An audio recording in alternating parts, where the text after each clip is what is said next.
Hello friend, आज है 4 मई। तो 4 मई के एसएससी एमटीएस में आए हुए सेकेंड शिफ्ट में हम लोग 25 प्रश्न को इस वीडियो में कवर करेंगे। तो वीडियो के लास्ट तक बने रहेंगे। चलिए, आज का जो हमारा फर्स्ट सवाल आया था,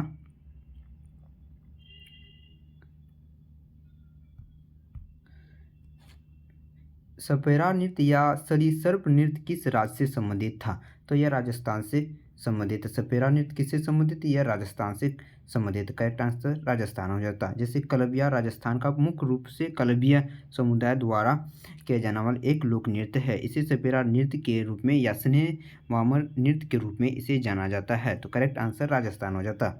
नेक्स्ट सवाल देख लेते हैं।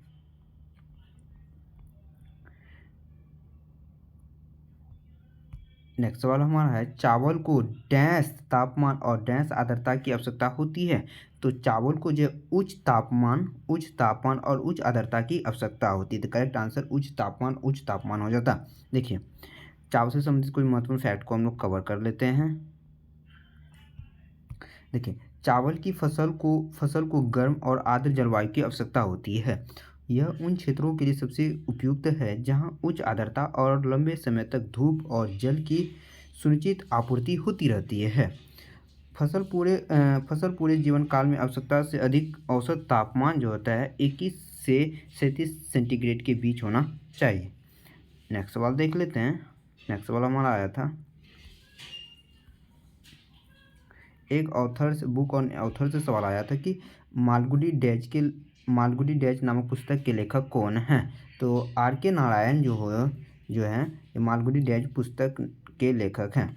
आर.के. नारायण से संबंधित महत्वपूर्ण फैक्ट को हम लोग कवर कर लेते हैं। आर.के. नारायण मालगुडी डैज नामक पुस्तक के लेखक है, जो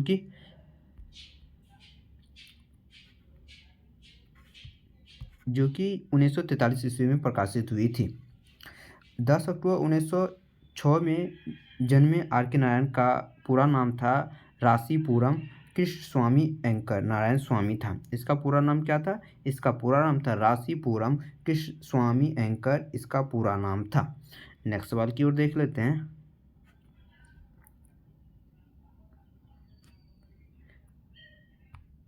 नेक्स्ट सवाल हमारा था, अकबर के बाद कौन सा राजा बना था? तो अकबर के बाद जहांगीर राजा बना था। अकबर के बाद जो है कौन सा राजा बना था? जहांगीर करेक्ट आंसर हो जाता। जहांगीर करेक्ट आंसर जो है। नेक्स्ट सवाल देख लेते हैं। अकबर से संबंधित कुछ महत्वपूर्ण फैक्ट को कवर कर लेते हैं। जहांगीर अकबर के बाद मुगल साम्राज्य का सबसे महान बादशाह रहा। जहांगीर का जन्म जो हुआ था 31 अक्टूबर 1559 ईस्वी को सिंध फतेहपुर सीकरी के शेख सलीम चिश्ती की कुटिया में हुआ था। उनको सलीम जहांगीर के नाम से भी जाना जाता है। तो महत्वपूर्ण फैक्ट को भी आप लोग कवर करेंगे। नेक्स्ट सवाल देख लेते हैं। एक पॉलिटिकल से सवाल था जो कि आर्टिकल से संबंधित था। देखिए, पॉलिटिकल से जो सवाल था हमारा, आर्टिकल 45V किससे संबंधित है? तो आर्टिकल 45V जो है यह सहकारी समितियों के संगठन से संबंधित है। करेक्ट आंसर सहकारी समिति हो जाता। देखिए, सहकारी समिति से कुछ लोग बात होते हैं। भारत के संविधान के अनुच्छेद 45V के अनुसार राज्य सहकारी समितियों के स्वैच्छिक गठन, स्वायत्त कामकाज और लोकतांत्रिक नियंत्रण और पेशेवर प्रबंधन को बढ़ावा देने का प्रयास करेगा। अनुच्छेद 43B संविधान के भाग 4 में शामिल किया गया है। नेक्स्ट सवाल देख लेते हैं। नेक्स्ट सवाल हमारा है कि भारत के साथ कितने देशों की सीमा लगती है? तो भारत के साथ कुल 7 देशों की सीमा लगती है। तो करेक्ट आंसर 7 हो जाता। यह 7 देश कौन कौन से? भारत की असली सीमा 7 देशों के साथ मिलती है, जिसमें हो गया अफगानिस्तान, पाकिस्तान, भूटान, नेपाल, चीन, म्यांमार और बांग्लादेश शामिल है। तो यह 7 कंट्री के नाम आप लोग याद रखेंगे। नेक्स्ट सवाल की ओर देख लेते हैं। नेक्स्ट सवाल हमारा है, कार्बिलान कप का संबंध किस खेल से संबंधित है? तो कार्बिलान खेल का संबंध जो है ये विश्व महिला फुटबॉल टेनिस से संबंधित। करेक्ट आंसर विश्व महिला हो जाता। कार्बिलियन फुटबॉल कप से हम लोग कुछ महत्वपूर्ण फैक्ट को कवर कर लेते हैं। कार्बिलियन कप महिलाओं की टेबल टेनिस से संबंधित, जो कि स्वेथलिंग कप पुरुषों की टेबल टेनिस से जुड़ा हुआ है। तो कार्बिलियन कप यह महिलाओं से संबंधित टेबल टेनिस है, जबकि स्वेथलिंग कप का संबंध यह पुरुषों की टेबल टेनिस से जुड़ा हुआ है। तो इस बात को भी आप लोग ध्यान में रखेंगे। नेक्स्ट सवाल की ओर बढ़ते हैं हम लोग। नेक्स्ट सवाल हमारा है कि रावण की गुफाएं कहाँ स्थित है। तो रावण की गुफाएं जो हमारे कर्नाटक राज्य में हो जाएगी। कर्नाटक की राजधानी कहाँ हो जाएगी, बेंगलुरु हो जाएगी, करेक्ट आंसर। नेक्स्ट सवाल की ओर देख लेते हैं। हाँ, एक आर्टिकल से संबंधित जो तो पॉलिटिकल से सवाल बना हुआ था। सवाल यह था कि बाल विवाह कानून अधिनियम 2021 में जो है विवाह की उम्र 18 वर्ष से बढ़ाकर कितना कर दिया गया है। तो बाल विवाह अधिनियम जो है 2021 में जो ये इस कानून में संशोधन किया, जिसमें कि पहले लड़की की उम्र 18 वर्ष की थी, अब जो है 2021 में इसका संशोधन करके कितना कर दिया था, 21 कर दिया। करेक्ट आंसर 21 हो जाता। इससे संबंधित महत्वपूर्ण फैक्ट को हम लोग कवर कर लेते हैं। देखिए, महिलाओं की शादी की उम्र 18 साल से बढ़ाकर 21 साल करने के लिए बाल विवाह निषेध संशोधन अधिनियम 2001 में एक विधेयक लाया गया था, जो कि पारित भी हो गया। नेक्स्ट सवाल देख लेते हैं। केमिकल से संबंधित जो साइंस से रिलेटेड है, सिरके का रासायनिक नाम पूछा था। तो सिरके का रासायनिक नाम हो जाता है एसिटिक एसिड, करेक्ट आंसर हो जाता है। सिरका का रासायनिक नाम एसिटिक अम्ल होता है, जिसे एसिटिक अम्लों को एथोनिक अम्ल के नाम से भी जाना जाता है। इस बात को भी ध्यान में रखेंगे। एसिटिक अम्ल को किसके नाम से जाना जाता है, तो एथोनिक अम्ल के नाम से जाना जाता है। सिरका एसिटोबैक्टीरिया परिवार द्वारा इथेनॉल, जिसे अनाज शराब से किण्वन द्वारा बनाया जाता है। किसके द्वारा बनाया जाता है, ये इसे किण्वन के द्वारा बनाया, जैसे इथेनॉल। नेक्स्ट सवाल की ओर देख लेते हैं।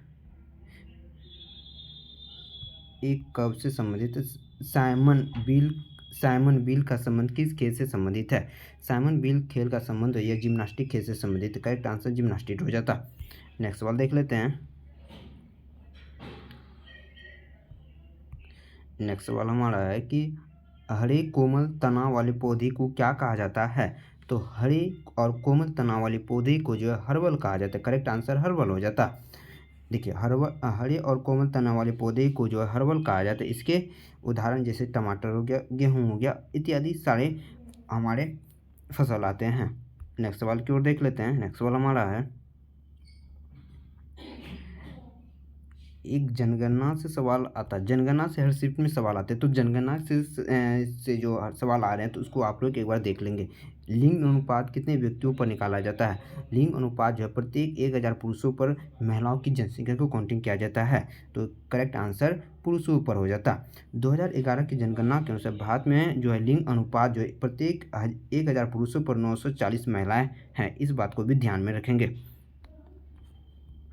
नेक्स्ट सवाल देख लेते हैं। नेक्स्ट सवाल हमारा है कि वसुतक युद्ध अभ्यास कहाँ हुआ था। यह करेंट से सवाल है कि वसुतक युद्ध अभ्यास 2022 कहाँ हुआ था। यह रूस में हुआ था। करेक्ट आंसर रूस हो जाता।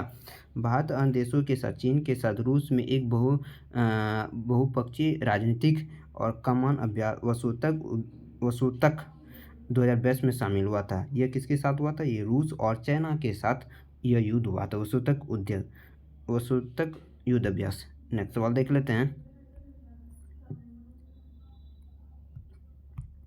नेक्स्ट सवाल हमारा है कि एनेस्थीसिया निम्नलिखित में से कौन सी गैस होती है। एनेस्थीसिया में कौन सी गैस होती है। तो एनेस्थीसिया में जो हमारा नाइट्रिक ऑक्साइड होती है। तो नाइट्रिक ऑक्साइड करेक्ट आंसर हो जाता है। नाइट्रिक ऑक्साइड को भी हंसने वाली गैस के नाम से, जिसका रासायनिक सूत्र हो जाता है NO2 होता है। तो इसको भी आप लोग ध्यान में रखेंगे। डॉक्टर द्वारा निषेधक के रूप में उपयोग किया जाने वाली एक लॉफिंग गैस, जिसे नाइट्रिक ऑक्साइड के नाम से भी जाना जाता है। देखिए, ये लॉफिंग गैस पूछे तो नाइट्रिक ऑक्साइड हो जाता है। एथेनेसिया किस गैस से होती है, तो ये नाइट्रिक ऑक्साइड से होती है। नेक्स्ट सवाल की ओर देख लेते हैं। नेक्स्ट सवाल हमारा है,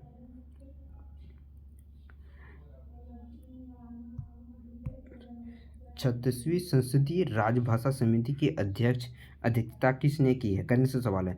36वीं संसदीय राजभाषा समिति की अध्यक्षता किसके द्वारा की गई थी। यह गृह मंत्री अमित शाह के द्वारा की गई थी। करेक्ट आंसर अमित शाह हो जाता। अमित शाह ने नई दिल्ली में संसदीय राजभाषा समिति की 36वीं बैठक की अध्यक्षता की थी। करेक्ट आंसर अमित शाह हो जाता। नेक्स्ट सवाल देख लेते हैं। नेक्स्ट सवाल हम बैडमिंटन में ओलंपिक पदक जीतने वाली पहली भारतीय महिला कौन है। तो बैडमिंटन में ओलंपिक जीतने वाली पहली भारतीय महिला साइना नेहवाल हो जाएगी। Correct answer. देखिए, साइना नेहवाल से संबंधित महत्वपूर्ण फैक्ट को देखते हैं। साइना नेहवाल ओलंपिक पदक जीतने वाली प्रथम भारतीय महिला बैडमिंटन खिलाड़ी हैं, जिन्होंने 2012 में लंदन में ओलंपिक में महिला एकल में कांस्य पदक जीता था। कौन सा पदक अपने नाम किया था 2012 में? 2012 में जो है कांस्य पदक के साथ जीता था। कहाँ खेला गया था ये खेल? ये लंदन में खेला गया था। देखिए, अगर आपको हमारी वीडियो अच्छी लगे तो चैनल को शेयर और सब्सक्राइब करना ना भूलें। अगर आप हमारे इस वीडियो की PDF फाइल डाउनलोड करना चाहते हैं तो आप हमारे टेलीग्राम का लिंक डिस्क्रिप्शन बॉक्स में दिया गया, वहाँ से आप लोग टेलीग्राम लिंक को ज्वाइन कर सकते हैं। Thank you watching for this video.